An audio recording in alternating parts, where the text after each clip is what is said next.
खिलौना समझ कर बिगाड़ो न हमको कि हम भी किसी के बनाए हुए हैं। बलगल उला बिकमालिही कशफत दुजा बिजमालिही हसनत जमीअ खसालिही सल्लो अलैहि व आलिही। खुदाया न कर मोहताज किसी का ज़माने में, नहीं है किसी का कमी तेरे ख़ज़ाने में। बलगल उला बिकमालिही कशफत दुजा बिजमालिही हसनत जमीअ खसालिही सल्लो अलैहि व आलिही। জামিয়া মজিদা আদর্শ মহিলা মাদ্রাসা চান্দ্রির আয়োজনে বার্ষিক ওয়াজ ও দোয়ার মাহফিলের সম্মানিত সভাপতি ওস্তাদুল উলামা, আল্লাহর খাস পেয়ারা বান্দা, আল্লাহর ওলি, জামিয়া হুসাইনিয়া মাজিয়াল মাদ্রাসার মহাপরিচালক, উত্তর ময়মনসিংহের আলেম ওলামাদের অভিভাবক, গার্জিয়ান, বুজুর্গ আলেমে দিন, আল্লাহর খাস বান্দা, তিনি আজকে খতমে বুখারী শরীফের অনুষ্ঠান করবেন আমার পরেই। এরপরে মাওলানা সোহেব সাহেব সহ অনেক উলামায়ে কেরাম গুরুত্বপূর্ণ আলোচনাও রাখবেন। বরকতময় অনুষ্ঠানে খতমে বুখারী, খতমে কোরআনের অনুষ্ঠানে আল্লাহ তাআলা আমাদেরকে আসার তৌফিক দিয়েছেন, আলহামদুলিল্লাহ। আমি শুনেছি এই প্রোগ্রামকে কেন্দ্র করে শতবার কোরআন খতম হয়েছে, শতবার সূরা ইয়াসিনের খতম হয়েছে, শতবার দোয়া ইউনুস হয়েছে, যেরকম আলহামদুলিল্লাহ। মেয়েরা মাহফিলকে সফল করার জন্যে শয়বার 800-র উপরে শুধু খতমে ইউনুস হয়েছে, খতমে ইয়াসিন হয়েছে, যেরকম আলহামদুলিল্লাহ। কত বড় বরকতময় অনুষ্ঠান আজকের এই অনুষ্ঠান। এমন এক জায়গার মধ্যে প্রোগ্রামটা হয়েছে যেখানে আল্লাহর পিয়ারা বান্দিরা, আমাদের মেয়েরা এই জায়গাটার মধ্যে বিচরণ করে, সিনার মধ্যে এলেম নিয়ে এই জায়গার মধ্যে ওরা হাঁটে, এখানে ঘুমায়, এখানে লেখাপড়া করে। আজকে ওই মাহফিল যদি ওই ক্ষেতের মাঝে ফ্যান্ডেল করা হইতো, 25,000টা 20,000টা তো ফ্যান্ডেলের ভাড়া দেওয়া লাগতো, ঠিক কিনা? এটা গরিব প্রতিষ্ঠান, ওইভাবে আহামরি কোনো কালেকশন আপনাদের কাছে করে নাই, করছে ওনারা? রাস্তাঘাট আটকায় বাজারে কালেকশন করছে। এই জন্য এই খরচ বাঁচানোর জন্য, যেখানে ছাত্রীদের পায়ের পরশে এই মাটি ধন্য হয়েছে, এখান থেকে কাল আল্লাহ কাল রাসূলুল্লাহ তারা পড়ে, এখানে আপনাদেরকে বসার ব্যবস্থা করেছে, যেরকম আলহামদুলিল্লাহ। আজকে ক্ষেতের মধ্যে ধান হয়, সার হয়, বীজ দেয়, ওখানে বসতাম, ওই বারাকাতটা পাইতাম না। আজকে এখানে যে বারাকাতটা আমরা পাইছি, এখন যদি কুয়াশাও পড়ে, খুব শীতের ব্যাগও হয়, এটা এখানে কোনো মালুম হবে না, কতক্ষণ, ঠিক কিনা? এখানে ঘরের ভিতরে থাকলে যেরকম সেফটি, এত সুন্দর পরিবেশে আল্লাহ তাআলার বান্দারা আপনাদের জন্য ব্যবস্থা করেছে। এটা মহিলা মাদ্রাসা হওয়ার কারণে লোকবল, পুরুষের লোকবল কম। বাহিরে একটা ফ্যান্ডেল করে মেনটেনেন্স করতে গেলে খবর লয়ে যাও, খবর লয়ে আসো, স্টেজে তুলে আসো, ছাত্র কই? এটা তো ছাত্রীদের মাদ্রাসা, এরা তো মাস্তুরাত, কতক্ষণ, ঠিক কিনা? মাস্তুরাত বুঝেন তো? মেয়েদের তাবলিগ জামাতের কি বলা হয়? মাস্তুরাতের জামাত। মাস্তুরাত মানে কি? যারা পর্দার ভিতরে থাকে। এরা কি স্টেজে সাহাল হয়ে যেতে পারবো? এ রুমাল নিয়ে বাইর হয়, এরা কি রুমাল নিয়ে স্টেজে যেতে পারবে? এরা কি পাগড়ি স্টেজে পরানো হয়? নানা কারণে আমাদের জন্য গরুয়া পরিবেশটা সুন্দর হয়েছে, যেরকম আলহামদুলিল্লাহ। সাথে সাথে নিয়ত করেন, আমাদের মেয়েরা, আমাদের জিয়েরা, আমাদের জিয়ারিরা এখানে লেখাপড়া করে উলুমে নবুয়ত যা অর্জন করছেন, তাদের জায়গায় আমরা বইছি। আমরাও আজকে রাতের জন্য আমরাও তালিবুল ইলমের খাতায় নাম লেখাইছি, আল্লাহ কবুল করেন, যেরকম আমিন। মোহতারাম হাজিরিন, একটা দ্বীনি প্রতিষ্ঠানের প্রতিবেশী হওয়া, একটা দ্বীনি মাদ্রাসার প্রতিবেশী হওয়া যায় কত বড় বরকতের জিনিস। এটা যদি মানুষ বুঝতো, অন্য জায়গায় বাড়ি বিক্রি করে আসে এর পাশে ওই জায়গা কিনে বাড়ি বানাইতো।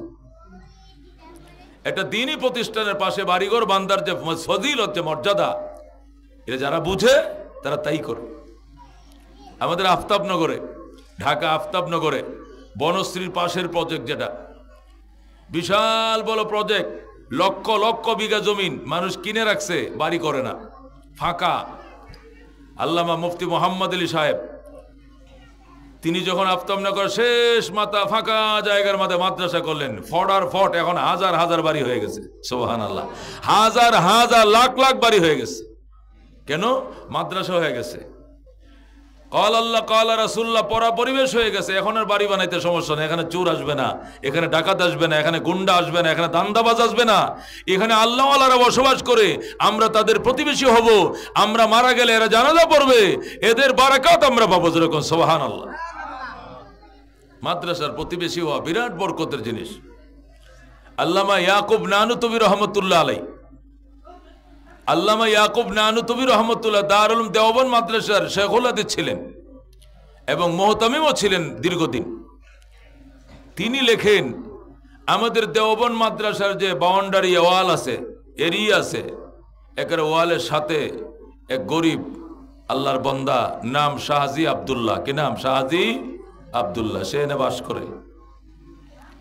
5 ওয়াক্ত নামাজ দারুল উলুম দেওবন্দের উলামা মাশায়েখদের মাঝখানে এসে আগের কাতারে 5 ওয়াক্ত নামাজ পড়ে। সুবহানাল্লাহ। কই ছিল তার বাড়ি দূরে, সে এখানে এসে মাটির ঘর বাঁধছে, সনের ছাউনি, মাদ্রাসার পাশে থাকে।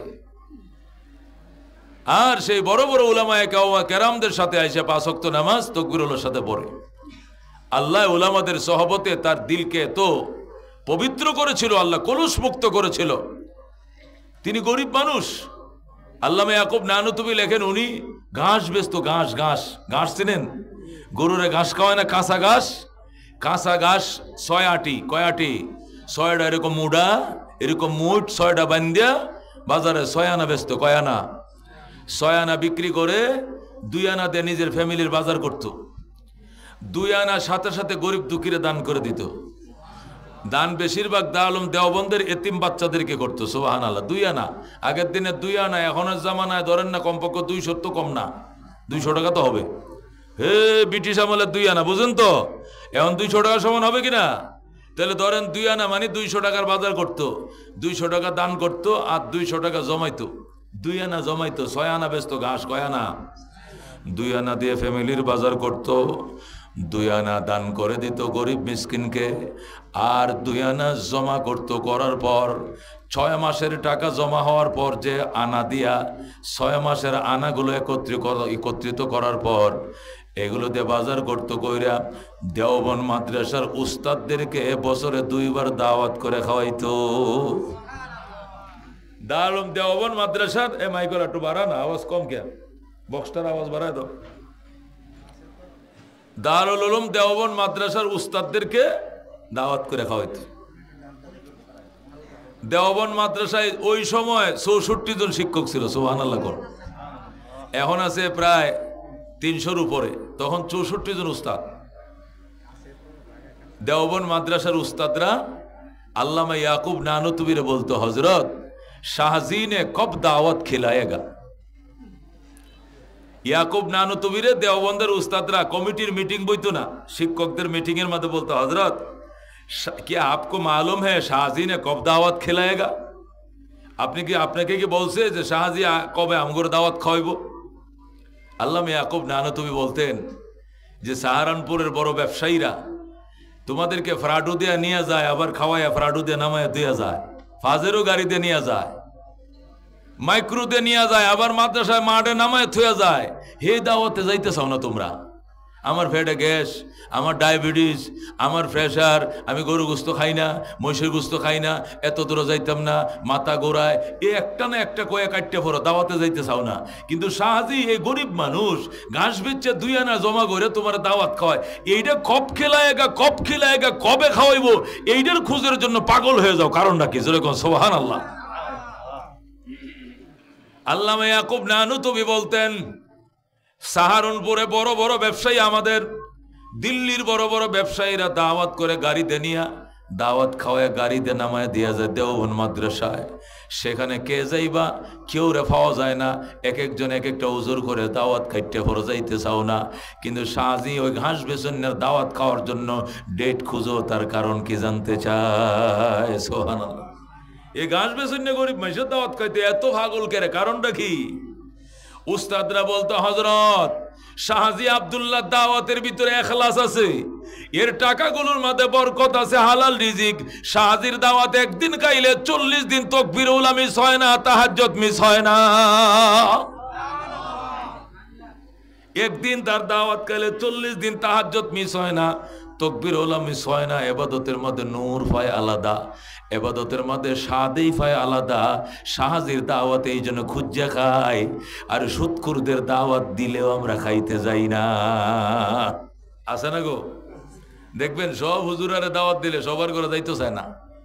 যে হুজুরে জানে যে এই লোকের আজান দিয়ে সুদ খায়, এর ঘরে যদি মনে করে মসজিদ করে দাওয়াত দেয়, সহজে নাজম সাহেব যাইতো না। কতক্ষণ ঠিক কিনা? যাইব নাজম সাহেব? যাইতো না। আল্লাহ নূর হুসাইন, আল্লাহু আকবার। দুস্থ কথাটা বলতেছিলাম, খেয়াল করে শোনো।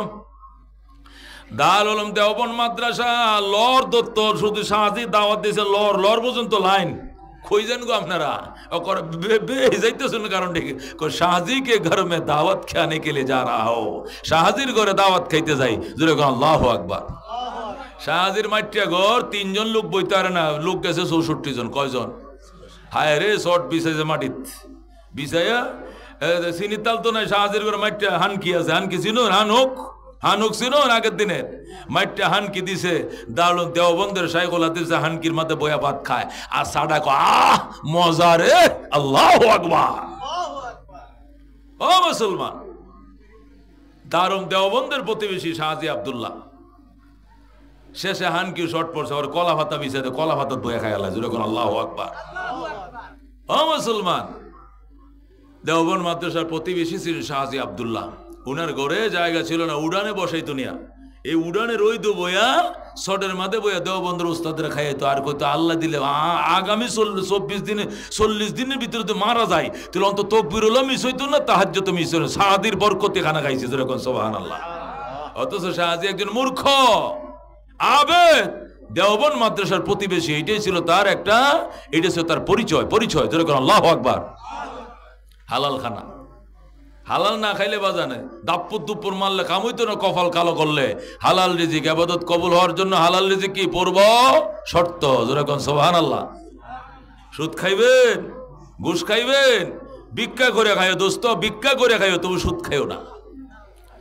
রাস্তায় কোনে ওই দারু দুরাইল বাজারে জবাই করে দান আল্লাহ নবী যেন এটি কয়ে খাইস বাজান, তবু ঘুষ খাইস না, সুদ খাইস না। এই সুদে লাভ হবে না। আল্লাহর হাবিব বলেন সুদের 70 প্রকার গুনাহ, তার মধ্যে সবচেয়ে নিম্নের গুনাহ তুমি করবা তোমার মায়ের সঙ্গে জিনা। সুদের 70 প্রকার গুনাহ, এর মধ্যে সবচেয়ে ছোট গুনাহ তুমি করিবা তোমার মায়ের সঙ্গে জিনা। আইয়ানকিহার রাজুল উম্মা, যে মানুষ তার মাকে বিবির মতো ব্যবহার করবে, মানে জিনা করবে। যেরকম নাউজুবিল্লাহ। এই জন্য দোস্ত মরলেও সুদ খাইও না। খাইবা সুদ খায়া কোটিপতি হওয়ার কোনো দরকার নাই। ভিখারি সাজবা হাসরের ময়দানে, ভিক্ষুক সাজবা, হালাল খাইবা, হালাল ইনকাম।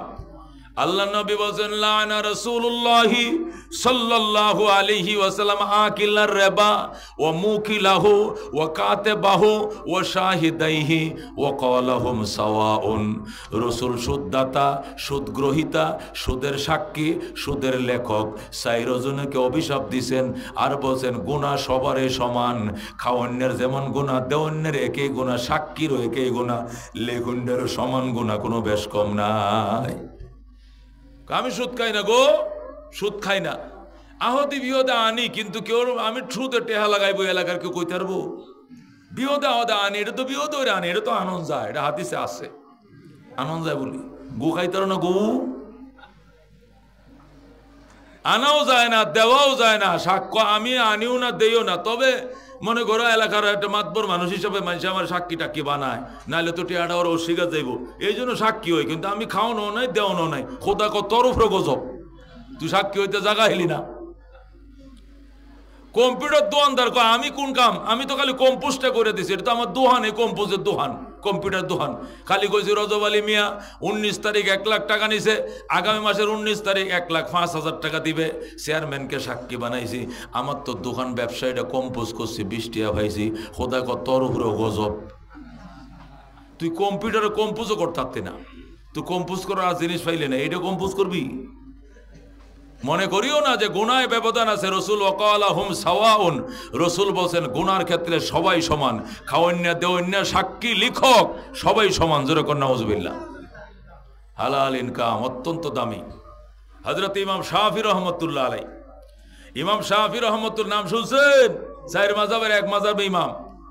উনি চিঠি লিখছে ইমাম আহমদ ইবনে হাম্বলের কাছে, আহমদ ছোটবেলা লেখাপড়া করছিল আমার কাছে, কিন্তু উস্তাদের বাড়িতে আইলাও না, উস্তাদের একটু দেখিয়াও গেল না। মাঝে মাঝে নাজান সুজুর কয় না, আমারই তো কয় বাজান হালুয়াগা ডাইলে আমি বুড়ারে একটু দেখে যাইতে না, মরে যায় কোনদিন কইতে তো হারি না। আহারে কলজারা ভাইটা যায় কথাটা শুনলে। চেষ্টা করি দেখা করার জন্য, দোয়া নেওয়ার জন্য। বেয়াদবি জীবনেও করে নেই মুরব্বীদের সাথে। শেওলা হুজুর ফোন দে গলিউল্লাহ, শেওলা সভা তাইতে না আইবি, আমি মরলে আইবি হারি, পরে তার হাইতে না বুড়িয়ে আয়া। আমি হুজুর আয়াম, ইনশাল্লাহ আয়াম। আমাদের মুরব্বীরা অত্যন্ত মূল্যায়ন করবেন, ওনাদেরকে মুরব্বীদের শ্রদ্ধা করবেন। তারা হালুয়াঘাটের এমপি, মন্ত্রী, মিনিস্টার, উপজেলা চেয়ারম্যান, মেম্বার, গমসুর, আইলসুর, খালসুর ব্যক্তির এক পাল্লা রাখো, আর হুজুরের নাজেল হুজুরের ওই যে প্লাস্টিকের এক জোড়া 30 টাকা দামের জুতা, বাম ফাস জুতার এক পাল্লা রাখো, তার জুতার ওজন বেশি হবে, বেশি হবে, বেশি হবে। কথা ঠিক কিনা? চিনো মানুষ, মানুষ চিনো আল্লাহ আল্লাহ কাকে বলে। ইমাম শাফি রহমতুল্লাহ সিডি লিখছে ইমাম আহমদ ইবনে হাম্বলের কাছে, আহমদ 40 বছর আগে পড়ছিল বাজান আমার কাছে, ফ্যাট পুরে তোমার লাগে, কিন্তু বাপরে একটু দেখতে আইলা না। ইমাম আহমদ ফাল্টা সিডি লিখছে, হুজুর আগামী শুক্রবার আয়াম, আমনের ফিসে ইনশাআল্লাহ জুমার নামাজটা পড়বাম। যেরকম সুবহানাল্লাহ। সিডির যুগ, মোবাইলের যুগ তো নাই এই জামানায়। ইমাম শাফি রহমতুল্লাহ তার ছাত্র আইতাছে, এই জন্য মাছ, গোস, কৈতর, মাছ, মুরগ যা আছে ওই জামানা যেই দেশে যা পাইছে সব ব্যবস্থা করে পাকশাক করে রাখছে। কহুনছ গো, আমি মসজিদে নামাজ পড়তাম, যাইতেছি নামাজ পড়াইতাম, এর মধ্যে যদি আহমদ আইসে পড়ে তাহলে খাবার দিয়া দিও, ছাত্ররা কই তোরা রেডি থাকিস। আর যদি মসজিদে ডাইরেক্ট আয় তাহলে তো নামাজটা পড়ে আমি সাথে লই আয়াম। জোরে কোন আল্লাহু আকবার। ইমাম আহমদ এসে মসজিদের কাতারে বইছে। ইমাম শাফি রহমতুল্লাহ বাজান, আজকে তুমি নামাজটা পড়াইবা, আহো, আসো আসো। ইমাম আহমদ রে দিয়ে জুমার নামাজ পড়াইছে, ইমাম শাফি পিছনে খারাইছে, ছাত্র নিয়ে উস্তাদের গর্ব। আল্লাহু আকবার। ইমাম আহমদ ইবনে হাম্বল কি মনে করছেন? 40 লক্ষ হাদিস যার মুখস্থ আছেন। যেরকম সুবহানাল্লাহ। মসনদে আহমদ বিশাল বড় কিতাব, হাদিসের এত বড় কিতাব, এত বড় ভলিউম অন্য কোন মুহাদ্দিসের নাই। মসনদে আহমদ এত বড় কিতাব, যেরকম আল্লাহু আকবার। যাকে হাফেজুল হাদিস, হুফাজুল হাদিস বলা হয়, হাফেজুদ দুনিয়া বলা হয় ইবনে হাজার আসকালী কাকে, ওর সমকক্ষ ছিল ইমাম আহমদ, কিন্তু ইমাম শাফির ছাত্র। এই জন্য ইমাম আহমদ গেছে, ইমাম শাফি কয় 2 রাকাত জুমার নামাজ, এটা মুসাফিরও পড়াই, তারা পড়াও, তুমি পড়াও। মুসাফির গেছে সিরিয়ার থেকে, হ্যাঁ, শাফির দেশে মিশরে। জোরে বল সুবহানাল্লাহ। ইমাম শাফি রহমতুল্লাহ আলাই নামাজে খাড়া করাই দিয়েছে, ইমাম আহমদ নামাজ পড়াইছে। নামাজ শেষে কয় চলো বাসায় চলো। বাসা ছাত্র শিক্ষক বাসায় আসছে, আসার পরে দেখে ফাটি বিছানো, ফাটির উপরে দস্তরখান বিছানো, দস্তরখানের পাশে সিলুমসি আছে, জগবরা ফানি আছে, গ্লাস আছে, হ্যাঁ, বাত আছে, বাতের উপরে গামলার মধ্যে ডাকনা দিয়ে ডাকা, তরকারি ডাকা, ডাইল ডাকা, গোস্ত ডাইকে রাখছে। ডেকে রাখে কিনা? ডেকে রাখছে। এটা ডেকে রাখা সুন্নত। ইমাম শাফি বলতেছে, বাজান তুমি আইবা মনে করছো জুম্মার আগে আয়ার পড়বা, এই জন্য আমার বুড়া মানুষ তো ক্ষুধা লাগছে, কয়টা খাই, এক মুঠ খাই এই মসজিদে গেছি। এখন আমি আর বিকাল ছাড়া খাইতাম না, তুমি খাও, তোমার মায় বাইরে রাখছে। যেরকম আল্লাহু আকবার। ইমাম আহমদ ইবনে হাম্বল রহমতুল্লাহ আলাই আস্তে করে সিলুমসির মধ্যে 8টা দুইয়া এরপরে বাড়িরই উদাম করা শুরু করছে। ডাইলের দিকে তাকায় হাসে, ও বন্ধু গরু গোস্তর দিকে তাকায় মুসকি মুসকি হাসে, বাতের দিকে তাকায় হাসে। ইমাম শাফির ছেলেরা, ইমাম শাফির খাদেমরা ডাক দেখো হাসে কেন? ডাইলটা ফাইনসে হয়েছে এই জন্য নাকি, গোস্তের মধ্যে আলু দিছে মা এই জন্য নাকি, আমার বাবার ছাত্র হাসে কেন? ইমাম শাফি কয় চুপ কর, কি জন্য হাসে এটা তো আমি জানি না। নিশ্চয়ই ডাইলটা ফাইনসে হয়েছে এই জন্য হাসতেছে, এত দূরত্বে আইসে এই জন্য ডাইল রানছো, এত দূরত্বে আইসে গোস্তের মধ্যে আলু দিছো, কি জানি কি জন্য হাসে। ইমাম শাফি কয় আন্দাজি মন্তব্য করা ঠিক না, কি জন্য হাসে তুমি জানো নি? খাবারটা ভালো তো হতে পারে এই জন্য তো হাসতে পারে। সুবহানাল্লাহ। কয় না না খায়া ভালো মন্দ দেখে কেমনে, খালি দেখকেই ভালো হয়েছে বোঝা যায়। ইমাম শাফি কয় আহারে চুপ করতেন, দমটা বন্ধ হর, দমটা বন্ধ হর। ইমাম শাফি রহমতুল্লাহ বসে রয়েছে, বাজন খাও। ইমাম আহমদ ইবনে হাম্বল কিছুক্ষণ খাবার দিয়ে তাকায় যে খাওয়া শুরু করলো, এই যে শুরু করলো যা আসিন বাড়িতে ব্যক্তি খাই লাইছে। ও গামলা বড় ভাত, বাড়ি বড় চালন, যা ছিল মোটামুটি অধিকাংশ লোড করে লেছে আর কি।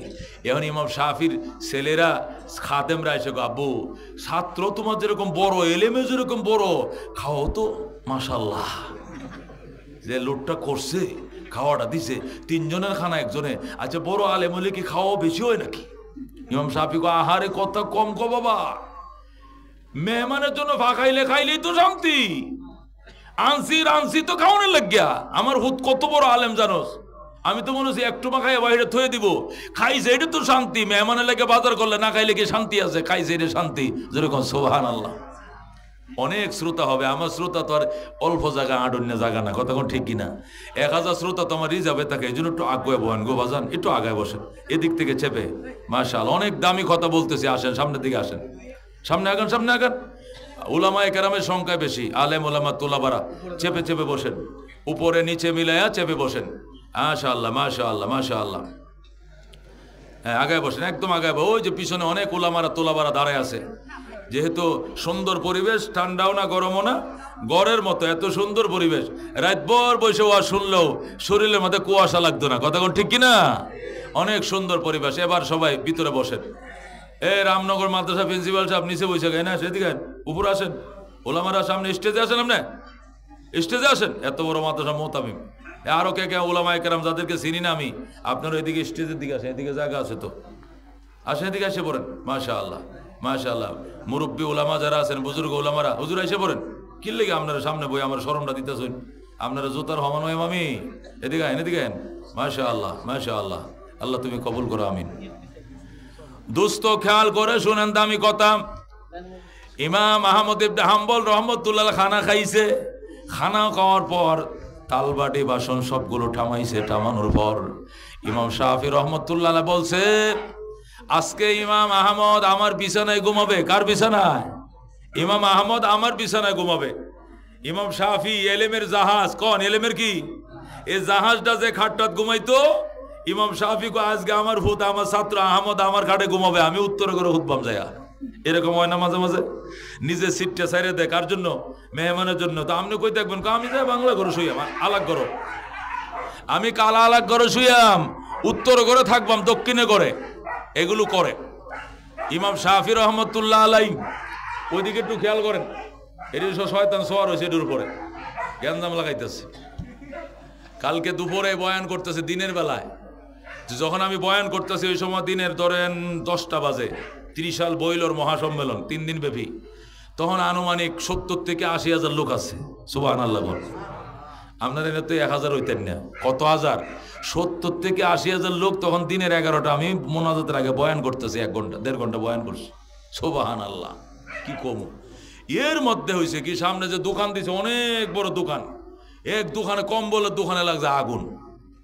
হায় রে আগুন রে আগুন, উপায় নাই, বুঝেননি? মানে এরকম উলি লাগাই দেয় শয়তানে, হুদাই নাকি চুলার আগুন আরেক কারণে লাগাই দেয়। এটা হাদিসের মধ্যে আছে। রাত্রে খুফি বাতি জ্বালায় ঘুমাইও না। কেন? ফাইনাল ফুয়াইসা কাতা তুহরিমুর দার। দেখবা ছুড়ো ইঁদুরের বাচ্চা না বৈতনের বাচ্চা, বাতিটা নিয়ে কাপড়ের মধ্যে লাগাই দিব। সেইটা শয়তানরা সাজবো কি ইঁদুর সাজিয়া, বাতিটা ঠেলায় এনে কাপড়ে লাগাই দিয়ে ঘরে আগুন ধরাই দিব। এই জন্য ঘরে কুফি বাতি জ্বালায় ঘুমায় না, হারিকেন জ্বালায় ঘুমাইবা, এতে লাইট জ্বালায় ঘুমাইবা। এরপরে ডাকনা দিয়ে রাখবা কার উপরে? খাবারের উপরে, পানির কলসির উপরে একটা ডাকনা, কিছু না তাহলে একটা কাঠি হইলে দিয়ে রাখবেন ফাতারে। তাহলে এদের প্রভাব, এদের বদনজর, জাদু এগুলোতে পৌঁছবে না। আল্লাহ আপনাকে অক্ষত রাখবে, সুস্থ রাখবে, যেরকম সুবহানাল্লাহ।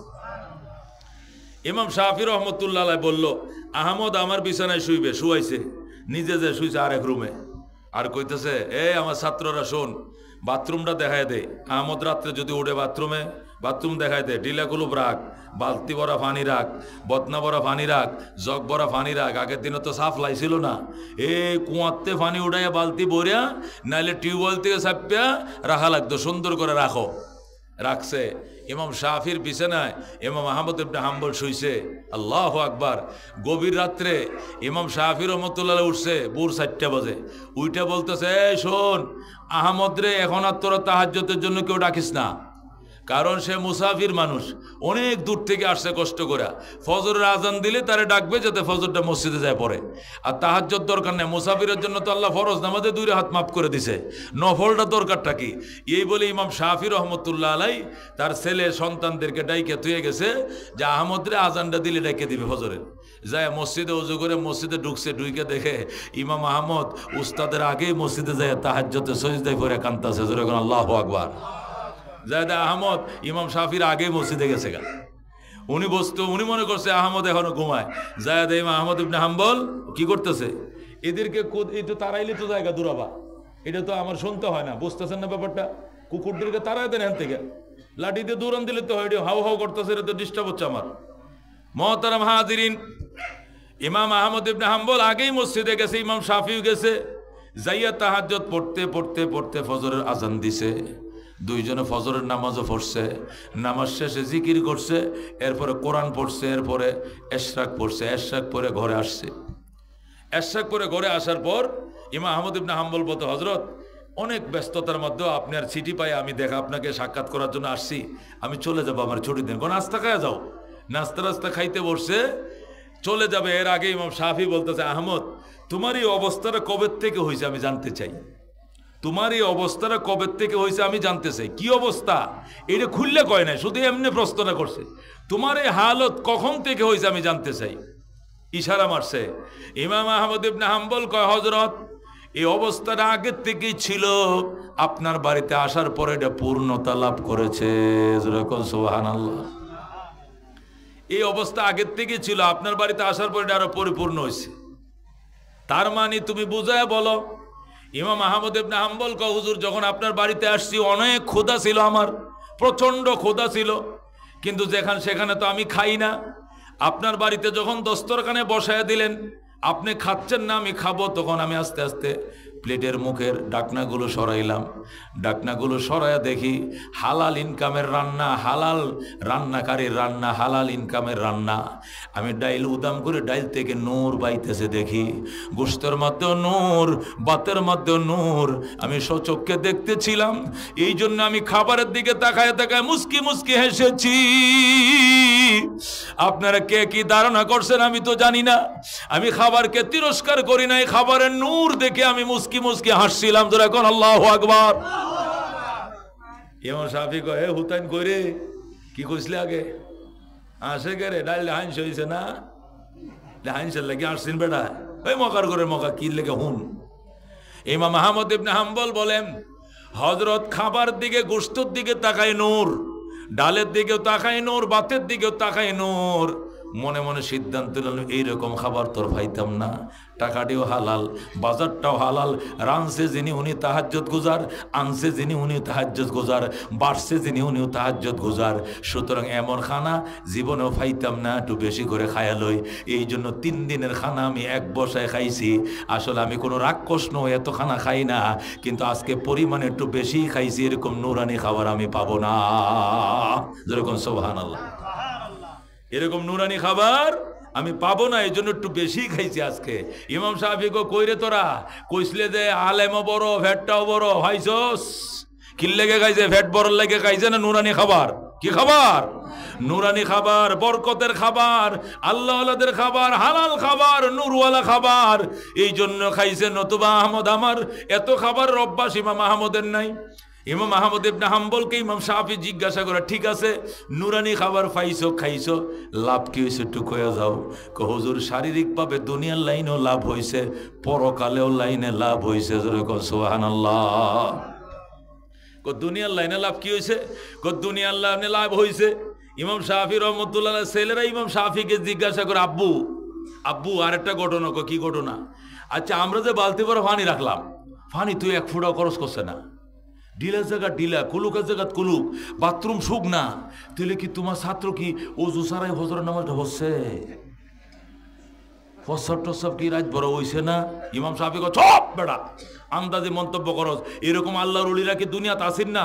যারা এশার ওযুতে ফজরের নামাজ পড়ছে, এরকম কি লোক আসেন না দুনিয়ার মধ্যে? আমাদের বড় ইমাম ইমাম আবু হানিফা তো 40 বছর এশার ওযুতে ফজরের নামাজ পড়ছে। যেরকম সুবহানাল্লাহ। তাহলে কি তো হুজুরে অজু ছাড়া নামাজ পড়বো? না, এই যে পানিটা যে রাখছিলাম, কইছিলাম যে বালতিটা কমস্কায় আছে, একবারে এক ফুটা ফান দিন থেকে খরচ করছে না। ডিলা কুলুবের জায়গা ডিলা কুলুব আছে, বাথরুম যে ব্যবহার হয়েছে এরকম বিশ্বাসও না। উজু করলে তো একটু উডানটা ভিজা থাকবো, হেইনও কোনো ফানি নাই। তুই তোমার সেরা যে নামাজটা পড়লো, তোমার ছাত্র অজু সারা পড়ছে। ইমাম শাফি কো অজু ভাঙছে না হয়তো বেটা, না ভাঙলে অজু করণ লাগে। করতে হলে ঘুমাইছে না, সবাই কি ঘুমাই? তা তোরা না মকাদ্দল ঘুমাইছ দাম নাক টাইন না, এই বেটা তো এবাদত করছে সারা রাত, এইটাও তো হইতে পারে। যেরকম সুবহানাল্লাহ। কথাটা বুঝেন না কি বলছে? এবার ইমাম আহমদ ইবনে হাম্বল ডাক দেখো, হযরত আপনার বাড়ির নুরানি খাবার খাওয়ার কারণে আল্লাহ আমার দুই দিক থেকে নিয়ামত দিয়েছে। একটা দুনিয়ার লাইনও দিয়েছে শারীরিক নিয়ামত, আর একটা এলেমের লাইনও দিয়েছে, আমলের লাইনও দিয়েছে বরকত। দুনিয়ার নিয়ামত হলো দুনিয়ার খানা খাওয়ার পর বাথরুম হয়, দুনিয়ার পানি বেশি খাইলে প্রস্রাবের চাপ হয়, বাথরুমের চাপ হয়, বায়ু হয়, বাতাস হয়, ওযু ভাঙ্গে। কিন্তু আপনার খানা খাওয়ার পরে সারা রাত আমার বায়ু বাতাস হয় নাই, বাথরুম হয় নাই, সারা রাত আমার ওযু ভাঙ্গে নাই। সুতরাং আমি আজকে সারা রাত এই আশার ওযু দিয়েই ছিলাম, যে আশার ওযু দিয়ে আপনি বিছনায় শুয়েছিলাম, এই ওযু দিয়ে আমি সারা রাত ইবাদত করছি, বন্দি করছি, কিতাব মোতালা করছি। ওযু ভাঙ্গে নাই, বায়ু বাতাস হয় না, আমার গ্যাস্ট্রিকের সমস্যা চিরদিনের জন্য ভালো হয়ে গেছে। এই হলো শারীরিক আল্লাহ দিছে, যার কারণে আমার বাথরুমে ইউজ করি না। আপনারা মনে করেন না যে কিরে হুজুরে পানি বা ইউজ করলো না, বাথরুম ইউজ করলো না, ডিলেগুলো ইউজ করলো না। ইমাম শাফি তো এটি জিগায় নাই, খালি বলছে তোমার হালত কবে থেকে এরকম হয়েছে। উনি একটা করে বলা শুরু করছে, আর প্রশ্নের উত্তর হইতেছে। কথা ঠিক কিনা? প্রশ্ন তো আগে ছিলই, উত্তর হইতেছে কিনা? উত্তর। ইমাম শাফি রহমতুল্লাহ আলাইহি বলেন, এলেমের লাইনে কি বরকত পাইছো আমার বাড়ির খানা খায়া? হুজুর আল্লাহর কোরআনের একটা আয়াত আজকে 40 বছর পর্যন্ত আমি বুঝি না, একটা আয়াতের ব্যাখ্যা 40 বছর পর্যন্ত বুঝি না। আজকে আপনার বাড়ির খানাটা খায়া শুধু বালিশটার মধ্যে একটু হেলান দিলাম, ওই আয়াতটা আমার মাথার ভিতরে ঢুকছে, সাথে সাথে পানির মতো আয়াতটা আমার বুঝে এসে গেছে। যেটা আমি 40 বছর পড়ছি, কতজনকে জিগাইছি আর ব্যাখ্যা আমার মাথায় ঢুকে না। আজকে আপনার বাড়ি খানা খাওয়ার বরকতে আল্লাহ রাব্বুল আলামিন এই আয়াতটা পানির মতো আমার দেমাকে বুঝিয়ে দিছে। আর একটা আয়াত থেকে আমি 100টা মাসআলা ইস্তেমবাদ করেছি।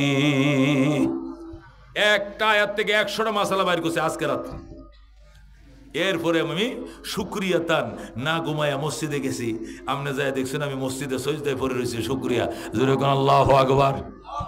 কি বুঝলেন বাজান? হালাল রিজিকে দেখছেন না অবস্থা। শাহজি আব্দুল্লাহর খানার সিরিয়াল, দালম দেওবন্দের উস্তাদরা, হযরত ইমাম শাফির খানার বরকত, ইমাম আহমদ ইবনে হাম্বলের জোরে কোন সুবহানাল্লাহ। এই জন্য আল্লাহ নবী সাল্লাল্লাহু আলাইহি ওয়াসাল্লাম বলেন, ইন্নাল্লাহ তাইয়্যিবুন লা ইয়াকবালু ইল্লা তাইয়্যিবা। আল্লাহ পবিত্র, আল্লাহ পবিত্র ছাড়া আর কিছু গ্রহণ করে না।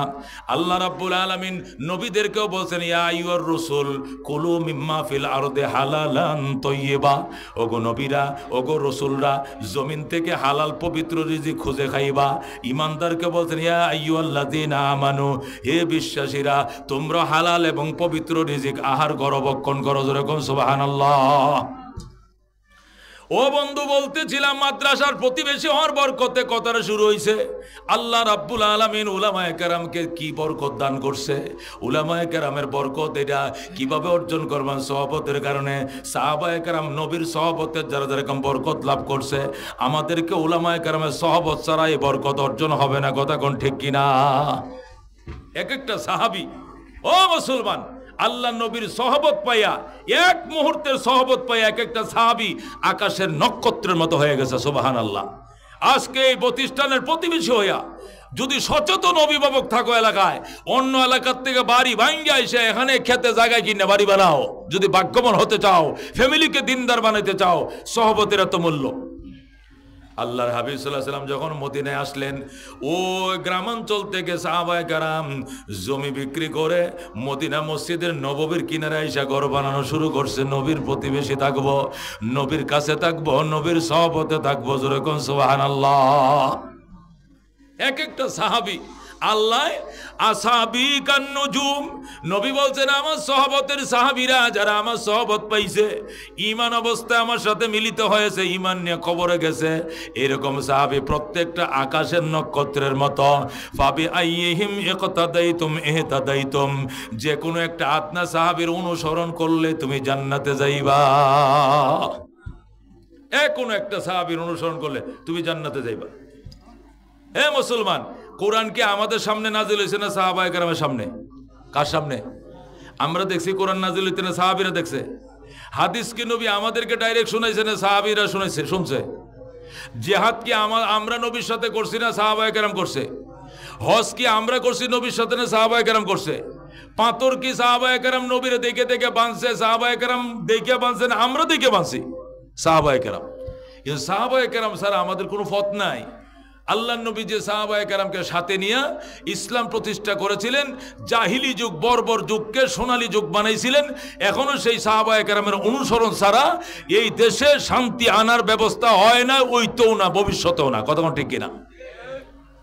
এই মুসলমান, স্বাধীন হয়েছে দেশ 53 বছর। কয় বছর? জোরে কোন কয় বছর? এই স্বাধীনতার আগে স্লোগান ছিল 3টে। কয়টা স্লোগান ছিল? জোরে কোন কয়টা স্লোগান?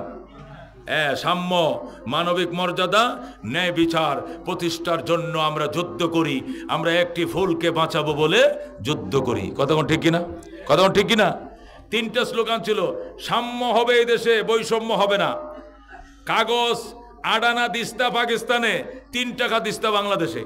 অথচ কাগজ তৈরি হয় কর্ণফুলি পেপার মিল, এটা চিটাঙে। পূর্ব পাকিস্তানে হলো মিল পূর্ব পাকিস্তানে। এই কাগজ পশ্চিম পাকিস্তানে বিক্রি করে আডানা দিস্তা, আর বাংলাদেশে বিক্রি করে কি 3 টাকা দিস্তা। তাহলে বৈষম্য হয়েছে কিনা?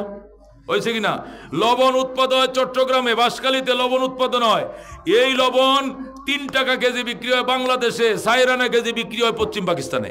3 কাটা হলে 3 টাকা, 5 টাকা কি পূর্ব পাকিস্তানে। এই তো বাঙালি শুরু করলো যে না, সাম্য, বৈষম্য নয়, সাম্য, মানবিক মর্যাদা, ন্যায় বিচার প্রতিষ্ঠার জন্য আমরা যুদ্ধ করি। এই জন্য 30 লক্ষ মানুষ প্রাণ দিয়েছে। কথা কোন ঠিক কিনা? কয় লক্ষ? 30 লক্ষ। এই 30 লক্ষ মানুষ প্রাণ দিয়া সাম্য আনার স্লোগান নিয়ে দেশ স্বাধীন করছে। 53 বছর হয়েছে। সাম্য আইছে, দন্তেশ হইছে, দন্তেশ সহায়িকার শাহ হইছে বাংলাদেশে। হইছে কিতা? আয়নাগর। কি হইছে? কি হয়েছে? আয়নাগর, নির্যাতন, মুলুবি মার, উল্টা করে লটকা, আর কি কর, অন্ডকোষের মধ্যে কারেন্টে শর্ট দে, দেখায় দিব মুলুবি কাকে বলে। আল্লাহু আকবার। লাভ কি হয়েছে? এখন গেছো কই? এখন পলাইছো কেন? এখন গেছো কেন? মুলুবিদের সাথে গাদ্দারি আল্লাহ আসমানের মালিক সহ্য করবে না। কথা ঠিক কিনা? মহতারাম হাজিরিন, এই জন্য বলছিলাম সহবত ছাড়া কাজ হবে না। সাহাবায়ে কেরামের নমুনায় শান্তি প্রতিষ্ঠা করতে পারলে হবে সাম্য, মানবিক মর্যাদা। নতুবা দল আওয়ামী লীগ গেছে, বিএমপি আইব, বিএমপি গিয়া হরে আবার জাতীয় পার্টি আইব, এই যেই লাও হে কদু হইব, গুড়ার ডিম হইব, তা পাবলিকে ভাড়া বিলের ঘষাঘষি, মুচ্ছের কাম শেষ, পাবলিক নাই। কথা ঠিক কিনা? সব মামুর আর চিনি আমরা। এক মামু ছিল 2 টারম, লাঙ্গল মামু 2 বার ছিল, আর দানের মামু 2.5 বার ছিল, আর নৌকার মামু 3.5 বার ছিল। কথা কোন ঠিক কিনা? লাঙ্গল ছিল 2 টারম। কথা কোন ঠিক কিনা? দান ছিল 2.5 টারম, আর নৌকা ছিল 3.5 বার। কথা কোন ঠিক কিনা? এই 4বার শেষ করতে আসে না। লাভ হয়েছে? কথা লাভ হয়েছে? লাভ কি দিয়ে হবে? কোরআন দেয়া। লাভ কি দিয়ে হবে? কোরআন। হযরত ওমর যেভাবে লাভ করছেন, মদিনায় থাইকে শুয়ে রইছেন, 1500 মাইল দূরে ওই আফ্রিকার জঙ্গলে হরিণ আর সিংহ একসাথে পানি পান করতে আইছে। হরিণ সিংহ পানি পান করে হরিণ হরিণের দিকে যায়, সিংহ সিংহর দিকে যায়। হরিণ সিংহরে জিজ্ঞেস করে, মামা আগে আপনাদের অত্যাচারে জঙ্গলে থাকতে পারি না, এখন এত বড় ফরেজগার কেমনে হইলেন? সিংহ ডাক, দেখো বাকি না কথা কম কো, উমরের শাসন চলছে, ফিডে আমরা থাকবো না। এই জন্য তোমার দিকে তাকানোর আমার সময় নাই। এই জন্য সিংহ হরিণে দৌড়াইব দূরের কথা, হরিণের দিকে তাকানোর সাহসটাই পায় না। কার শাসন চলছে? क्या नजर थे जिसने मुर्दों को मसीहा कर दिया, दिल को रोशन कर दिया, आँखों को बीना कर दिया। मुसलमान এই জন্য সহবত লাগবে। কি লাগবে? এক একটা সাহাবীর ঈমান, এক একটা সাহাবীর ঈমান কিরম জানেন? সমস্ত ওলিয়া উলিয়া, গোস কুতুব, আলেম ওলামা, আব্দুল কাদের জিলানি, শাহ সরওয়ার্দী, মঈনুদ্দিন চিশতি, উসমানে হারুনি, মালিক বিন দিনার, হাসান বসরি, রাবিয়া বসরি, বাইজিদ বুসামি, জুন্নুন মিসরি, সব কোটি কোটি আল্লাহর ওলি এক পাল্লায় উঠাও, আরেক সাহাবীর ব্যবহারের গোড়ার পায়ের তলের বালুগুলো এক পাল্লায় উঠাও, সাহাবীর গোড়ার পায়ের তলের বালুর ওজন আল্লাহর কাছে বেশি হবে। এরে কয় সাহাবী, উনাদের সাথে কোনো তুলনা নাই। ইমরাতে গামেদিয়া, এই মহিলার হাদিসটি পড়ে মুসলিম শরীফ 2য় খণ্ডে আছে। গামেদিয়া বংশের এক নারী নবীর দরবারে আইসা বলতেছে, ইন্নি জানাই তো রসুল গো, আমি জানা করে ফেলাইছি, তাহিরনি, আমার পবিত্র করেন। রসুল কয়, বাল কাব্বালতে, তুমি জিনা করো নাই, সুমা দিছো, মহিলারে ধরে সুমা দিছো, জিনা করো নাই, তুমি পুরুষ ছেলের ধরে সুমা দিছো। আল্লাহ নারী সাহাবীরে বলতেছে, কয় না বাল বাল জানাই তো, আমি জেনাই করছি। রসুল কয়, সর বেটি, চেহারা দিক ফিরে নিছে। এদিক দিয়ে আইসা কয়, আবার কয় আমার তাহিরনি পাক করেন। রসুল চেহারা ওইদিকে ফিরে নিছে। কই তুই জেনা করস না, তুই আনজাদে দোষ ছিলে মাত্র, তুই বুকে লইছিলি, সুমা দিছিলে, এ জড়ায় ধরছিলে, সুমা দিছিলে। 3 বার রসুল স্বীকার করছে তুই এই কাম করস নাই। সে আইসা কই, ইন্নী হবলা মিনাজ জেনা, হুজুর আমি জেনার কারণে প্রেগনেন্ট হয়ে গেছি, আর কি কইতাম কহেন, আমার পেটে অলরেডি বাচ্চা, আপনি যতই না করেন আমি মানতাম না, আমি অপরাধ কইরেই ফেলাইছি। আল্লাহু আকবার। আল্লাহ নবী ডাক দেখো, সত্যি নিমা কহ, হুজুর আমার পেটে বাচ্চা। তাহলে তো আরেক বিপদ। কয় কি বিপদ? জেনাকার মেয়েদেরকে পাথর মেরে ধ্বংস করতে হয়, তোর যদি পাথর মারি তোর ফেডের বাচ্চাটা মরে যাইব। এই ফেডের বাচ্চার তো কোনো অপরাধ নাই, অপরাধ তোমার। এই জন্য ডেলিভারির পরে আইসো, বাচ্চা ডেলিভারির পরে খালি ফেট নিয়ে আইসো, তখন তোমাকে পাথর মেরে ধ্বংস করব, বাচ্চা বাইচা যাবে। মহিলা গেছে যায়া বাচ্চা ডেলিভারির পরে কাঁচা আতুর বাচ্চা, এ মহিলা 21 দিন পর্যন্ত আতুর করতে নারীরা উঠে না, আর যেদিন বাচ্চা ডেলিভারি ওই দিন কাঁচা আতুরলে বাচ্চা কোলে আসে তাহিরনি, হুজুর আমার বাচ্চা ডেলিভারি হয়ে গেছে, এবার আমার পবিত্র করেন। বাচ্চার দিকে তাকাইলে হবে না, আমার বাঁচান, আমি অপরাধ নিয়ে কবরে যাইতে পারবো না। জোরে কন্যা নাউজুবিল্লাহ।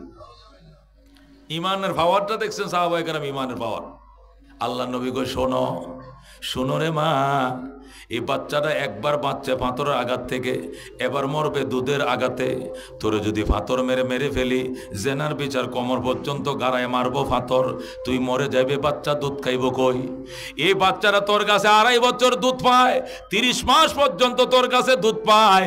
এই দুধটা খাওয়ানোর পর, হকটা আদায় করার পর এরপরে লই আইবে, এরপরে বাচ্চারা অন্য কাউকে দিয়া তোরে বিচারের কাঠ গড়ায় দাঁড় করায়াম।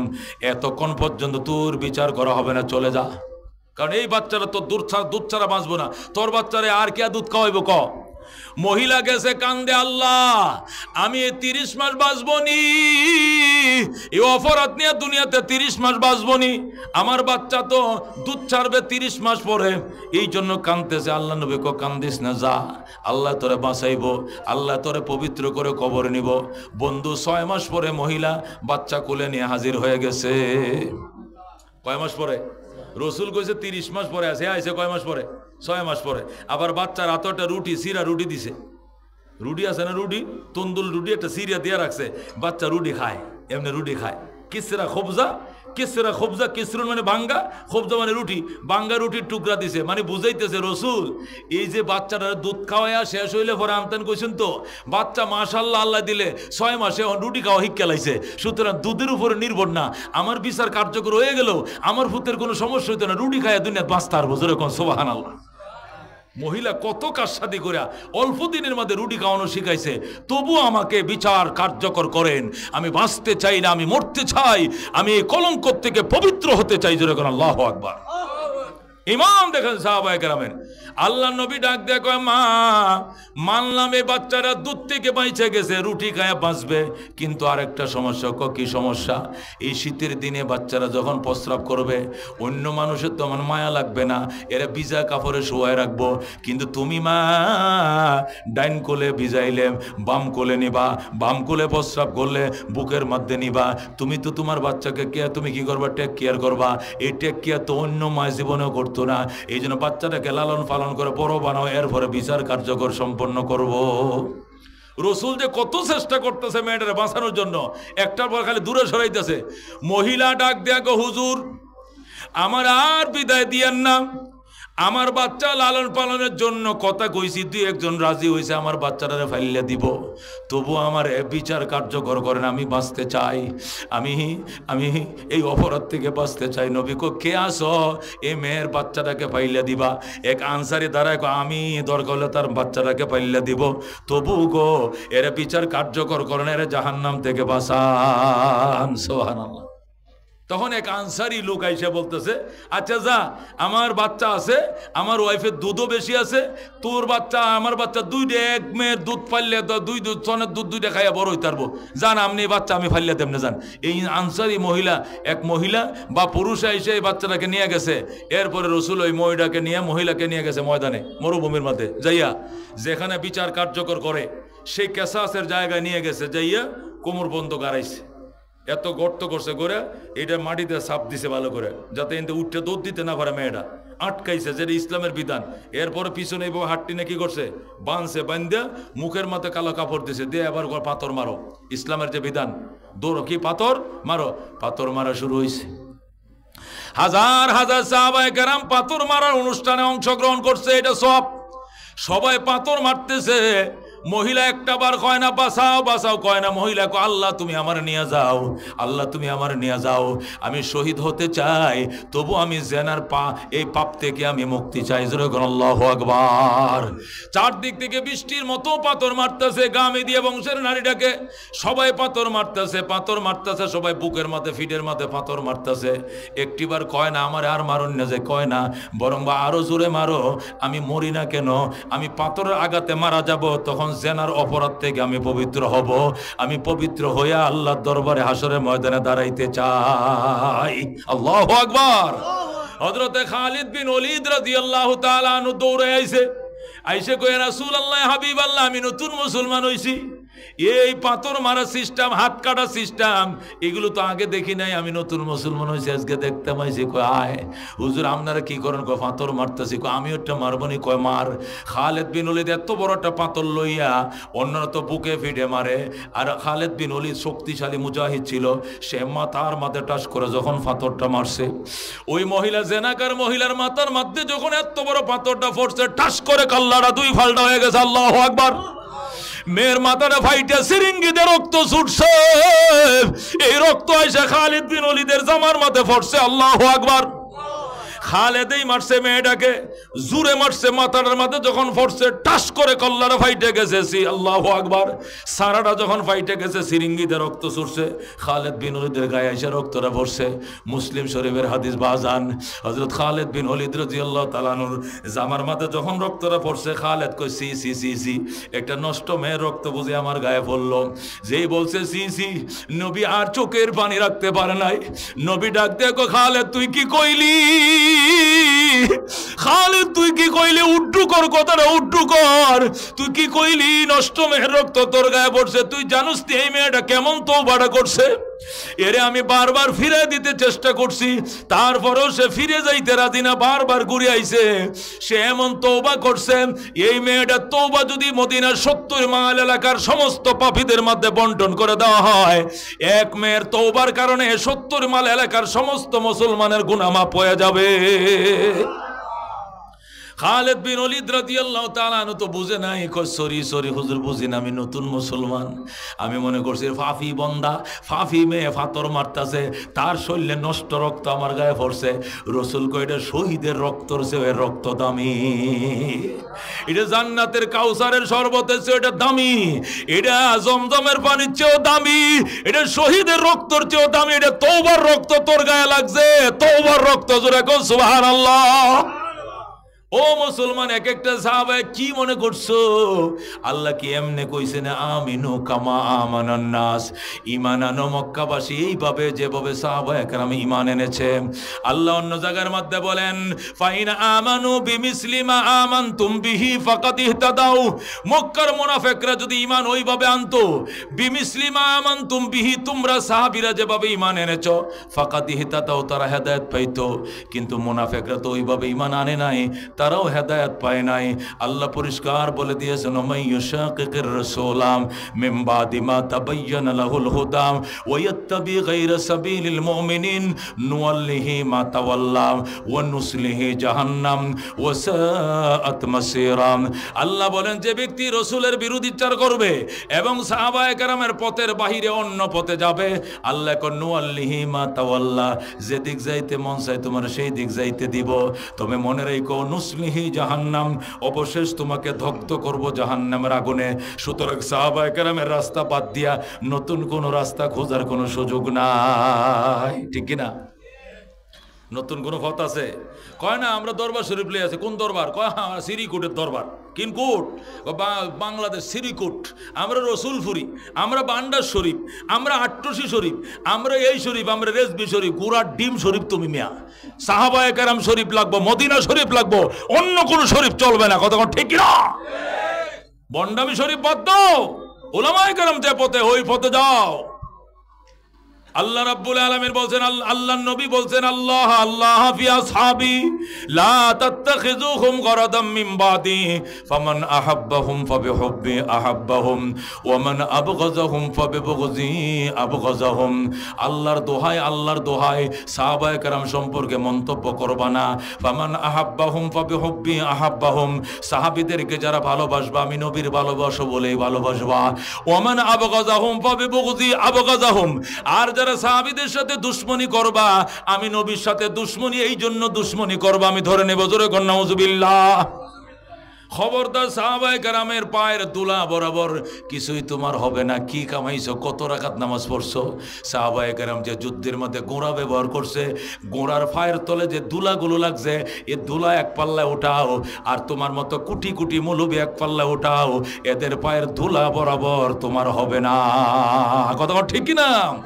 আল্লাহ নবী বলেন লা ওয়াল্লাযী নাফসু মুহাম্মাদিন বিয়াদি, ওই আল্লাহর কসম যার হাতে আমি নবীর জীবন, ওই আল্লাহর শপথ কয়ে বলছি আমি মুহাম্মদ, শুনলাও আনফাকা আহাদুকুম মিসলা উহুদিন যাহাবা, তোমাদের কেউ যদি উহুদ পাহাড় বরাবর স্বর্ণ দান করে, মা আদরাকা মুদ্দু আহাদিহিম, সাহাবায়ে কেরামের এক মুঠ দানের সওয়াব তুমি কখনো পাইবা না। সুবহানাল্লাহ কোন? আর ওদের কোন সুবহানাল্লাহ। আল্লাহ নবী বলছেন লাউ আনফাকা আহাদুকুম মিসলা উহুদিন যাহাবা, তোমাদের কেউ যদি খরচ করে দান করে উহুদ পাহাড় বরাবর, শোনা কি পাহাড় বরাবর? উহুদ পাহাড়। উহুদ পাহাড় কাকে বলে? আরবে 8,500 পাহাড় আছে। কোন কয় হাজার? গোটা আরব জাহানে কয়টা পাহাড় আছে? 8,500। 8,500 পাহাড়ের মধ্যে সবচেয়ে বড় পাহাড় হলো উহুদ পাহাড়। এই পাহাড়টা 14.5 কিলোমিটার। কয় কিলোমিটার? 8.5 মাইল, মানে 14.5 কিলোমিটার। এত বড় পাহাড় নবী আর নাম জানতেন না, এটার নামই জানতেন। এই 8,500 পাহাড়ের মধ্যে সবচেয়ে বড় পাহাড় উহুদ। নবী বলেন তোমাদের কেউ যদি এই উহুদ পাহাড় 12.5 কিলোমিটার 14.5 কিলোমিটার পাহাড় বরাবর যদি সোনা দান করো, সবটা পাহাড় স্বর্ণ হয়ে গেছে, আর সবটা স্বর্ণ তুমি আল্লাহর পথে দান করছো। আর সাহাবী যদি 1 মুঠ দান করে, অথবা 1 সের দান করে, অথবা আধা সের দান করে, সাহাবীর 1 মুঠ আর তোমার 1 পাহাড়, এইটাও তার সমান হবে না। জোরে কোন সুবহানাল্লাহ। আর তুমি পণ্ডিত নতুন ইসলাম বাইর করছো, কয় এখন মডার্ন ইসলাম, ভার্সিটির মাল। মুলুবিরা কি বুঝে? 1,500 বছরের পুরান ইসলাম এখন চলবে না, এখন মডার্ন ইসলাম, গোড়ার ডিমের ইসলাম তোমার মিয়া। এই সমস্ত ফালতু ইসলাম খোদার কাছে গ্রহণযোগ্য নয়। সাহাবায়ে কেরামের ইসলাম, নবীর ইসলাম লাগবে, নতুন কোন ইসলাম গ্রহণযোগ্য নয় নয় নয়। কথা ঠিক কিনা? ইসলামী করে ভার্সিটির মাল, বাপরে বাপ, হে বলে বিরাট কিছু ভার্সিটির মাল। এই ভুল করতেছে মাফ চাইতেছে, আজ ভুল করতেছে কাল মাফ চাইতেছে, উল্টা ফাল্টা কইতেছে। আর আমরা যখন প্রতিবাদ করি মাফ চাইতে ভুল হয়ে গেছে, সরি। ভুল করবা কেন? ভুল ব্যাখ্যা দেবা কেন? মুহতারাম হাজিরিন, আল্লাহ পরিষ্কার বলে দিয়েছেন মুহাম্মাদুর রাসূলুল্লাহ ওয়াল্লাযীনা মাহু আশিদ্দাউ আলাল কুফার রুহামাউ বাইনাহুম। আমার বন্ধু মুহাম্মদ এবং তার সাথীরা এরা কাফেরদের বিরুদ্ধে প্রচন্ড বিদ্রোহ, নিজেদের বেলায় অত্যন্ত সহমর্মশীল। কথা কোন ঠিক কিনা? আল্লাহ বলেন ওয়া ইউসিরুনা আলা আনফুসিহিম ওয়ালাউ কানা বিহিম খাসাসা। সাহাবায়ে কেরাম নিজেদের বেলায় একে অপরকে অত্যন্ত প্রাধান্য দেয়, যদিও বা নিজেদের পেটে ভাত নাই অন্যরে খাওয়ায়। এই হলো সাহাবায়ে কেরাম। কিন্তু কাফেরদের ব্যাপারে কোনো ছাড় নাই, কোনো ছাড় নাই। কথা কোন ঠিক কিনা? এক যুদ্ধের মধ্যে 70 জন সাহাবী কাতর পানি পানি করে চিল্লাইতেছে। এক লোক বাড়িওয়ালা দৌড়ায় এক গ্লাস পানি লয়ে আছে, কয় বেশি পিপাসা জাল লাগছে, হ্যাঁ কাও হান গো, এক গ্লাস পানি আমার ঘরে আছে। সাহাবী কো উনারে দেন, উনি কো উনারে দেন, উনি বলে উনারে দেন, উনি বলে উনারে দেন। দিতে দিতে এই মাথাতে গ্লাস গেছে, ওই মাথা গেছে ও দরাবন্যি মাদ্রাসা লাগাত গ্যালাস কিনলে গিয়া। আমার ভাই আমার চেয়ে বেশি পিপাসা, আমার ভাই আমার চেয়ে বেশি কাতর, আমায় ভাই আমার চেয়ে বেশি কাতর। গ্লাস চলে গেছে ওই মাথায়, পানি কেউ পান করে নাই, সবাই শাহাদতের শরবত পান করে শহীদ হয়ে গেছে। এখন 70 জনে শহীদ হয়ে গেছে, কিন্তু ফানি নিজে খায়া দেখছে না, আরেক বাইরে দিছে। হেও নিজে খায়া দেখছে না, তার বাইরে দিছে। এই ছিল সাহাবায়ে কেরামের ঈমানের অবস্থা। তুমি পারবা, আমি পারবো, জোরে কোন আল্লাহু আকবার। এই জন্য আল্লাহ রাব্বুল আলামিন পরিষ্কার বলে দিয়েছেন আস-সাবিকুন আস-সাবিকুন উলাইকাল মুকাররাবুন ফি জান্নাতিন নাঈম। আস-সাবিকুন আস-সাবিকুন, অগ্রবর্তীরা তো অগ্রবর্তী, যেরকম সুবহানাল্লাহ, অগ্রবর্তীরা অগ্রবর্তী। সাহাবায়ে কেরাম ঈমানও আনছে আগে, জান্নাতও যাবে আগে। কথা কোন ঠিক কিনা? আস-সাবিকুন আস-সাবিকুন উলাইকাল মুকাররাবুন, অগ্রবর্তীরা অগ্রবর্তী, তারা নৈকট্য প্রাপ্ত ফি জান্নাতিন নাঈম, নিয়ামত সমৃদ্ধ জান্নাতে। যেরকম সুবহানাল্লাহ। আল্লাহ রাব্বুল আলামিন পরিষ্কার বলে দিয়েছেন ইয়া আইয়ুহান নাবিয়্যু হাসবুকাল্লাহ ওয়া মান ইত্তাবাআকা মিনাল মুমিনিন। বলে আল্লাহু আকবার। হে বন্ধু, হে আমার নবী, হাসবুকাল্লাহ, আল্লাহ আপনার জন্য যথেষ্ট। ওয়া মান ইত্তাবাআকা মিনাল মুমিনিন, এবং আপনার অনুসারী সাহাবী যারা আছে এরাই যথেষ্ট। আল্লাহ যথেষ্ট এবং আপনার অনুসারী সাহাবীরা যথেষ্ট, আর কেউ লাগতো না। যেরকম সুবহানাল্লাহ। উহুদের ময়দানে নবীজি 1000 সাহাবী লয়ে গেলেন। কয় হাজার? জোরে কোন কয় হাজার? নবীর সাথে ইমানদার কয় হাজার আছে? 1000। কাফের আছে আবু সুফিয়ানের নেতৃত্বে 3000। কয় হাজার? 3000। আবু সুফিয়ানের নেতৃত্বে কাফের কয় হাজার? 3000। নবীজির নেতৃত্বে ইমানদার কয় হাজার? 1000। এতটুকু মনে থাকবে তো? আচ্ছা, এখন এই 1000 সাহাবী 2 ভাগ হয়েছে। কয় ভাগ? 2 ভাগ। 50 জন হলো রুমাত পাহাড়ের উপরে। রুমাত একটা পাহাড় আছে উহুদ পাহাড়ের সামনে। যারা হজে যান, এটার মধ্যে উডুন যে একটা পাহাড় আছে, এটা রুমাত পাহাড়, জাবালে রুমাত বলা হয়। এখানে 50 জন উঠছে। নবী হযরত আব্দুল্লাহ ইবনে জুবায়ের রাদিয়াল্লাহু তাআলার নেতৃত্বে এখানে 50 জন দিয়েছেন তীরন্দাজ বাহিনী। ওরা পিছনের দিকে গেলে তীর মারবে। পিছনে উহুদ পাহাড় আছে এবং উহুদ পাহাড়ের চিপা দিয়ে সরু পথ আছে। কাফেররা 3000। কাফেররা কয় হাজার? 3000-এর মধ্যে 2500 আবু সুফিয়ানের নেতৃত্বে ময়দানে সামনে, ওই রুমাত পাহাড়ের সামনে 2500। আর 500 খালিদ বিন ওলীদের নেতৃত্বে ওই সিপাহে, ওই উহুদ পাহাড়ের সিপাহে খাড়া রয়েছে। আর খালিদ বিন ওলীদ তখন তিনি মুসলমান হন নাই। তিনি 500 কাফের লয়ে ওই উহুদ পাহাড়ের চিপায় সরু পথে, আর 2500 নিয়ে আবু সুফিয়ান ময়দানে। আর নবী করছে কি 9:30 লইয়া ময়দানে 50 জন দিয়েছেন পাহাড়ের উপরে। এখন আব্দুল্লাহ ইবনে জুবায়ের বৃষ্টির মতো পিছন দিকে তীর মারতেছে, খালিদ বিন ওলীদ আইতে পারতেছে না। আর বাকি সাহাবীরা যুদ্ধ চালাইতেছে, ওই দিক দিয়ে কাফেররা মোটামুটি বাগার বাও ধরছে। একবারে প্রচণ্ড যুদ্ধ যখন শুরু হয়ে যাবে, আব্দুল্লাহ ইবনে উবাই ইবনে সালুলের নেতৃত্বে 300 মুনাফিক রাসূলের পক্ষ ত্যাগ করে তারা বলল আমরা যুদ্ধ করব না, আমরা চলে গেলাম। জোরে কোন নাউজুবিল্লাহ। যখন ডাইরেক্ট যুদ্ধ শুরু হয়ে গেছে, দম আইয়ার যায়, কলিজা কাঁপতেছে, এই টাইমে আব্দুল্লাহ ইবনে উবাই ইবনে সালুল রাইসুল মুনাফিকিন বলতেছে হুজুর আমরা আপনার পক্ষ ত্যাগ করলাম। কেন? আমাদের থেকে ওরা 3 গুণ বেশি দেখা যায়। এত লোকের সাথে কি আমরা পারবাম? একজন কি 3 জনের সাথে পারা দেবো? এটি কি যুদ্ধ না মরণ? এই হুদায় মরিয়া লাভ নাই, আমরা গেলাম গা। এই কয়ে 300 পলায় গেছে। জোরে কর নাউজুবিল্লাহ। যেই মাত্র 300 পালিয়ে যায়, কতক্ষণ? কয়শ?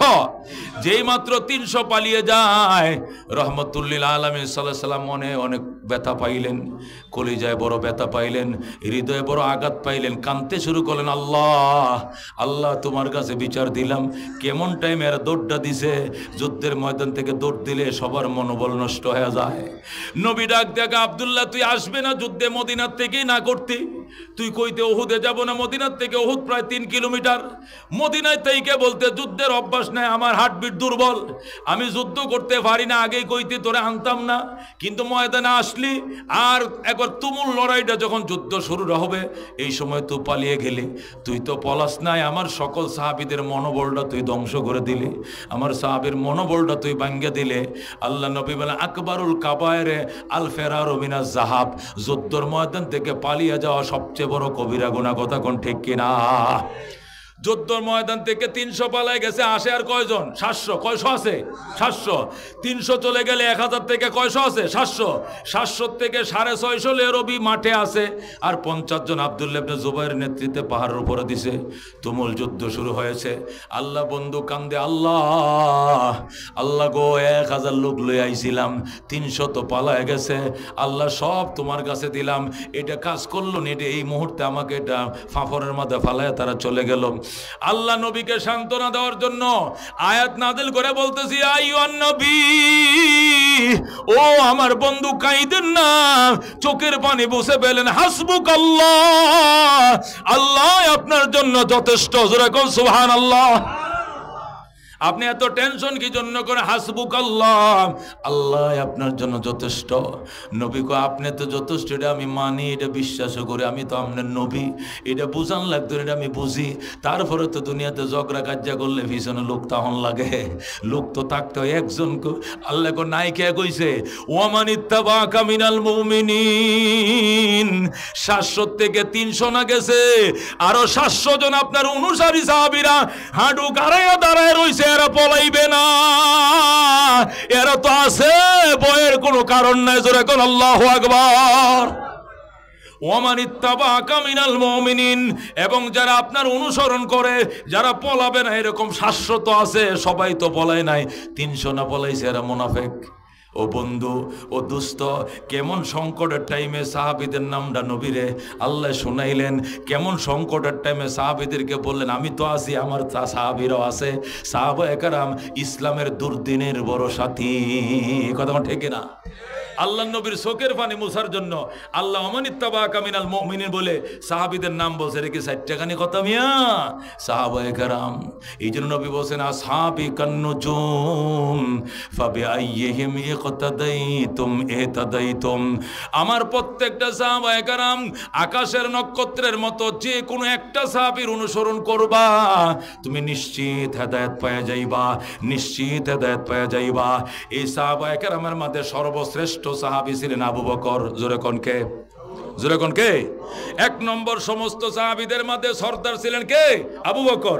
আবু বকর সাহাবী ছিলেন, এটা যদি কেউ অস্বীকার করে সাথে সাথে কাফের, কারণ তার সাহাবীরা কোরআন দ্বারা প্রমাণিত। কে দ্বারা প্রমাণিত?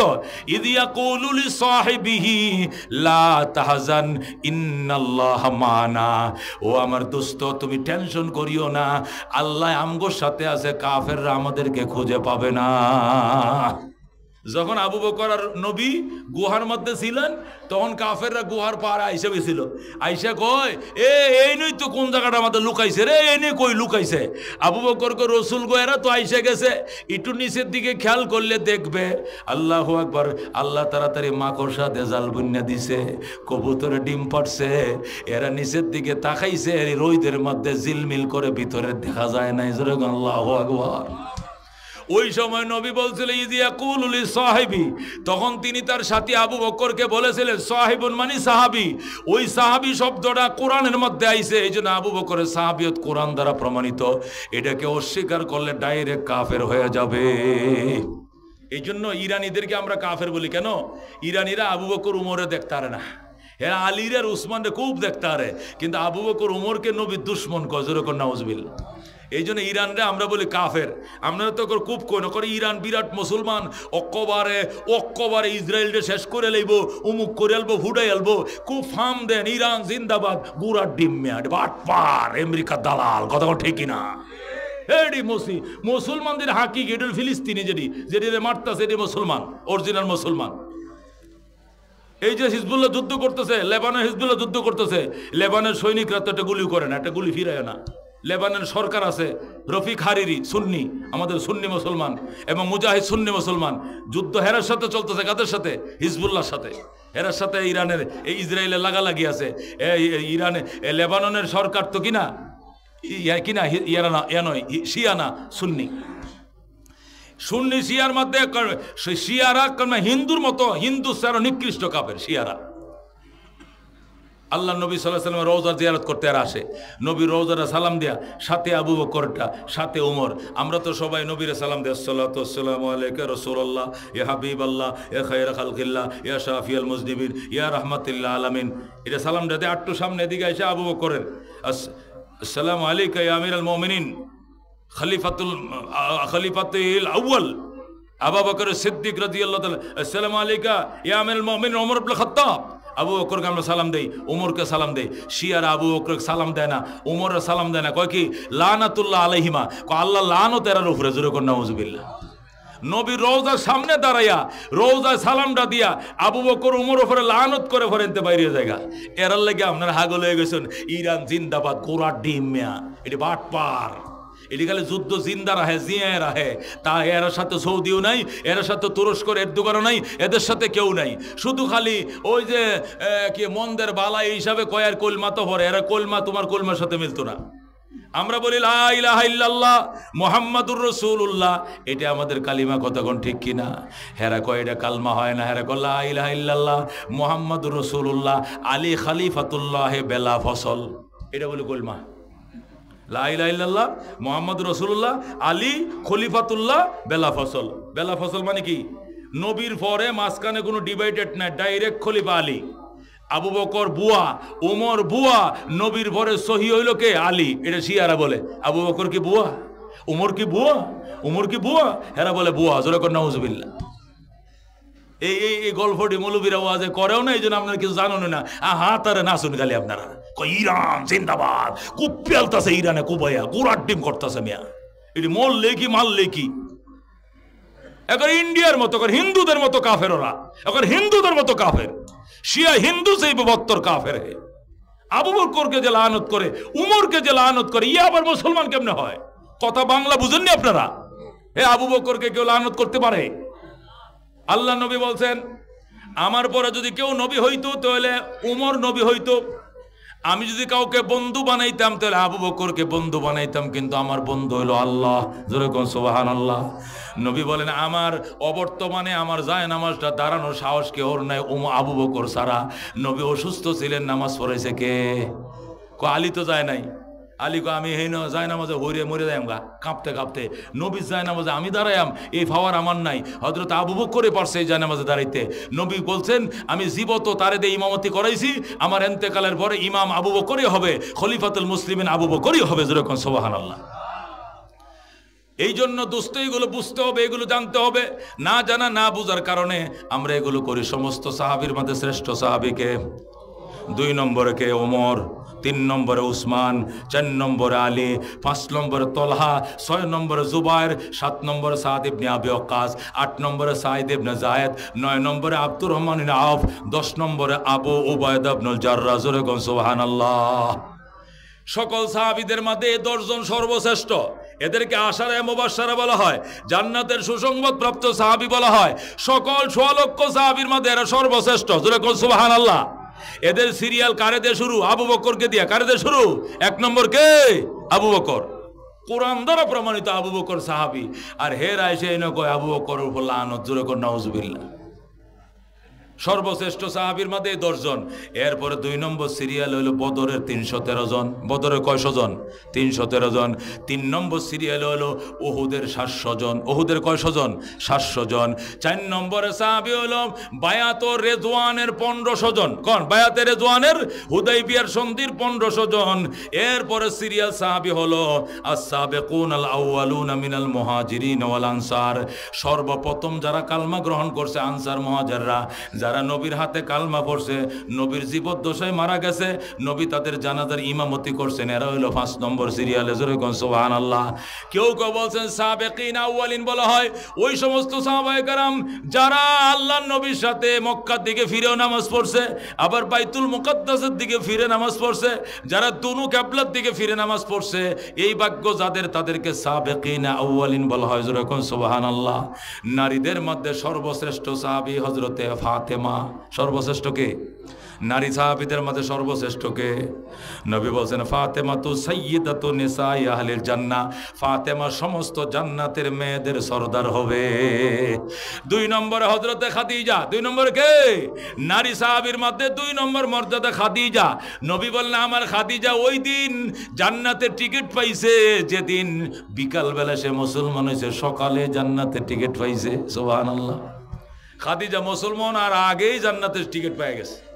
তিনি নবীজির জন্য জাবালে নূরে খাবার লয়ে যেতেন প্রতিদিন, মনে আছে আপনারা? খাবার লয়ে যেতেন। 40তম দিন যেদিন সর্বশেষ খাবার লয়ে গেছেন, এখনো নবী হয় নাই, এই দিন খাবার লয়ে গেছে। যাওয়ার পরে বাড়িটি নিচে রাইকা কোমরে গৌন্নাটা বানতাছে, বাহারে উঠবো বেডি। 65 বছরের বুড়ি 40 বছরের স্বামীর জন্য 65 বছরের বুড়া। নবীর চেয়ে তার বয়স 15 বছর বেশি ছিল। উনি খাবার লয়ে উপরে উঠবেন, যখন খাবারের বাড়িটি থয়ে যখন উন্নাতে কোমরটা বানতাছে, বুঝলেন বান্ধন লাগে না? এটাকে উঠানো তো সোজা, 1.5 মাইল উঁচা। কয় মাইল? খারা বা 1.5 মাইল। জোরে আল্লাহু আকবার। আমি এবারও উঠছিলাম, আমি আরো না হইলো 10-12 বছর আগে একবার উঠছিলাম। এরপরে আর সাহস পাই না, কিন্তু বুড়ো হয়ে গেছে, চুলদারি ফাঁকা। হ্যাঁ, বয়সে বুড়ো না হইলেও পরিশ্রম করে বুড়ো হয়ে গেছে, রাত জাগতে জাগতে বুড়ো হয়ে গেছে। আমার বয়স কিন্তু বেশি না, মাত্র 51 বছর। কিন্তু আমার শরীরে আমারে কয় তো আপনার বয়স 70-এর কাছাকাছি। আমার শরীরে আমারে কয় কত? 70 হইব, কিন্তু বয়স কত? 51। কেন? এই 30 বছরে এত পরিশ্রম করেছি, এত অগমা থেকেছি, এত পরিশ্রম করেছি, এটা কল্পনা করা যায় না। এই জন্য এখন আর সাহস না এই পাহাড়ে উঠার। কিন্তু এবার আমার ওয়াইফ গেছে সাথে, আমার ওয়াইফ সাথে যায় উড়ন লাগবো। আমি তোমরা জোয়ান মানুষ, তোমরা তো পারবা, বয়স আমার কি বয়সটা আছে কব? কয় তো লেগে আমি স্বামী ছাড়া আমি একলা উঠতে পারবাম? আপনার শেষরা আইতে তখন যে এলাকাতে আইতে পারুন, আমি উঠে গেলে আমার তো একমাল উপরে উঠে আসছে। খারো আমি খারো কই তো একটু খারায় পানি, 2 লিটার লইছে, আমি 2 লিটার লইছি, লইয়া উঠছি। ওই যে আমার তো আগে ওয়াইফ মারা গেছে জানে নেই, পরে আবার বিয়ে করছে, একটু জোয়ান না। হ্যাঁ, কোরআন